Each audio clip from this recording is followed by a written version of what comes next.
Haste hafang lukurukni hamgreni bagai jongjak nangkukma tangbutang rokno baithang khlainao saktarjak tini gumuti hangkorni Udaipur Rajorsi hololo ajijak loiklai mungni pandao obahino saka mন্ত্রী doctor Manik Saha হাকতনি chief secretary রকনো তুই শালকিসা সুকনি বসং ককচা পান্দানি tangbutang rokno loiklai mungoti sai saka samung manthokmung rungmari rungmungni becebo gumuti salgra সিপাহীজলাতে সালথাং হাংকর তাং ফাংনতুই ও পান্দা খ্লাইজাকা মন্ত্রী doctor Manik Shah তিনি বিনি social মিডিয়ানি বিশিংতি অকক্তমানো শাখা ভারতের স্লোগান বিকশিত ভারত 2047 আমরাও লক্ষ্য ত্রিপুরা আমরা করেছি 2030 এটা কিন্তু যতক্ষণ ধরে আমরা বারবার আমি সব জায়গায় বলি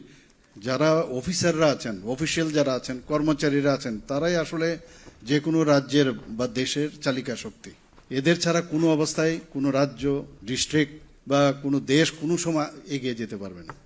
কিন্তু সব হচ্ছে কিন্তু কতটুকু হচ্ছে এই যে ডেইলি মনিটরিং এটার জন্য কিন্তু আমাদের যদি হয় এবং আমার যেমন আমার অফিসারদের উপর আমার আস্থা থাকতে হবে তাহলে মানুষও কিন্তু আমার উপর আস্থা রাখবে বা আমাদের সরকারের উপর আস্থা রাখবে এটার কিন্তু দায়িত্ব এর জন্য বলছি মূল চালিকা শক্তি অফিসার্স এবং অফিসিয়ালস এবং কর্মচারীরা এই দায়িত্ব আপনারা না নিলে কোনো অবস্থায় ওই 5 বছর পর পর আবার ইনকামবেন্সি স্টার্ট হবে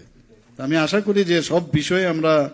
আরো বেশি যেন সজাগ হই অ্যাফোর্ডেবল হাউজিং পলিসি এই বিষয়ে আমাদের চিন্তা করতে হবে স্যাটেলাইট টাউনশিপ অলরেডি আমরা 3টা জায়গায় কথা বলেছি এবং শুধু থাকার জন্য না ওখানে স্যাটেলাইট টাউনশিপ আমরা করব ঠিকই কিন্তু সেখান থেকে কিভাবে আরো ইনকাম জেনারেশন করা যায় কিনা সেই দিকে আমাদের নজর রাখা উচিত